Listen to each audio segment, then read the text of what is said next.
ہمارے نا محلے میں ایک درزی ہوتا تھا، بہت کاریگر تھا، اس کے بڑے شاگرد تھے۔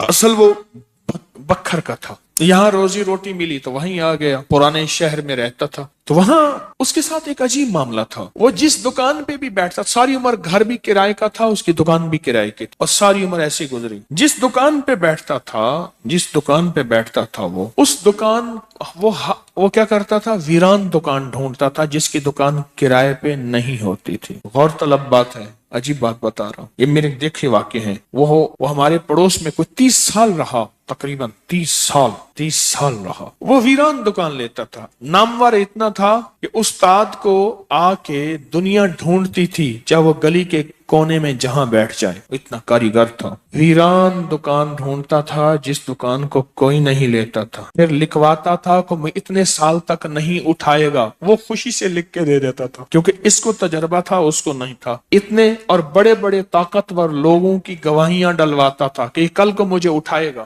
کہ میں کیسے اٹھاؤں گا، میری دکان کرائے پہ نہیں جاتی، تو مجھے کرایہ دے رہا، اتنے عرصے سے میری دکان بند پڑی ہے، میں کیسے اٹھاؤں گا؟ کہ نہیں، وہ تو مجھے اٹھائے گا، پتہ ہے مجھے۔ بڑے بڑے لوگوں کی گواہیاں ڈلواتا تھا، لکھواتا تھا، کرایہ دیتا رہوں گا، دیتا تھا۔ ادھر وہ کرائے پہ بیٹھتا تھا، چند دنوں کے پاس اس کے پاس لوگ آنا شروع ہو جاتے، یہ دکان دے۔ وہ اگر 20 روپے کرایہ دیتے، ہم 30 روپے دیتے ہیں، ہم 40 روپے دیتے ہیں، کوئی کہ ہم 50 روپے دیتے ہیں۔ اب اس کا دماغ بیچارے کا تو ویسے ہلا چیترل گیا، دماغ تو ہلنا تھا۔ وہ اس کو آ کے کہتا کہ مجھے اتنے لوگ دے رہے ہیں۔ میں نے کہا میں نے تجھے پہلے کہا تھا لکھوا کے دو۔ اچھا، یہ چند بار ہوا، جس دکان پہ بھی بیٹھتا تھا اس دکان پہ بیٹھتے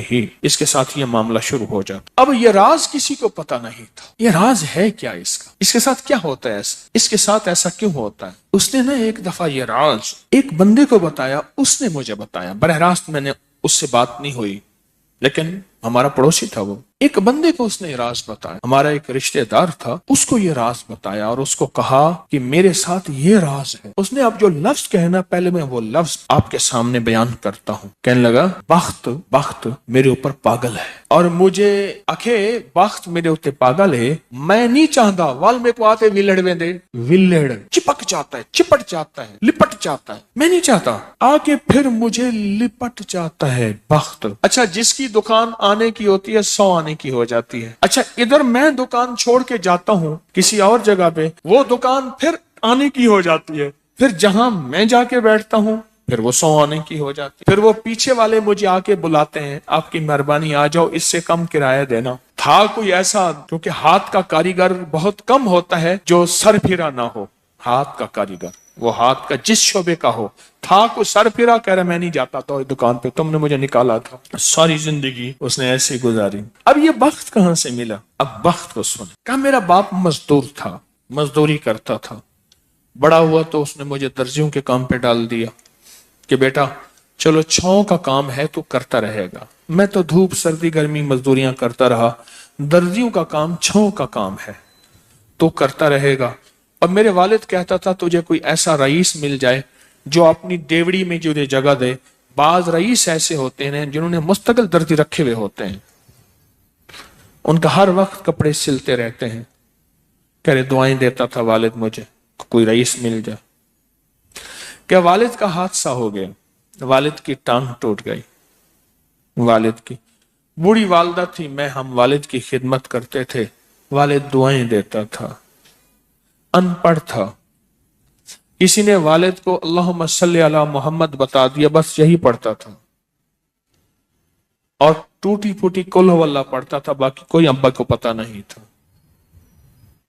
کہا میں درزیوں سے پیسے تھوڑے سے لاتا تھا، گھر میں فاقے آنا شروع ہو گئے، تھوڑے سے پیسے میں لاتا تھا، ابھی کام سیکھا نہیں تھا، استاد کبھی کبھار دے دیتا تھا، اور والد روز لاتا تھا، گھر میں سختی اور تنگی آنا شروع ہو گئی، بہت زیادہ غربت، تنگ دستی۔ ہماری ایک پھوپھی تھی، کہیں دور رہتی تھی، بہت بوڑھی تھی، والد سے بھی بڑی تھی، وہ آ کے ہمارے گھر اس نے قیام کر لیا کہ تمہارے والد کی خدمت کروں گی۔ اس کے بیٹے اسے ٹھوکریں مارتے تھے اور اس کی عزت نہیں کرتے تھے، وہ پھر گھر آ گئی۔ اب میری ماں مجھے دیکھے، میں اپنے دیکھوں، ماں نے کہا بیٹا آ گئی ہے، اس کی بھی خدمت ساتھ کرنی ہے۔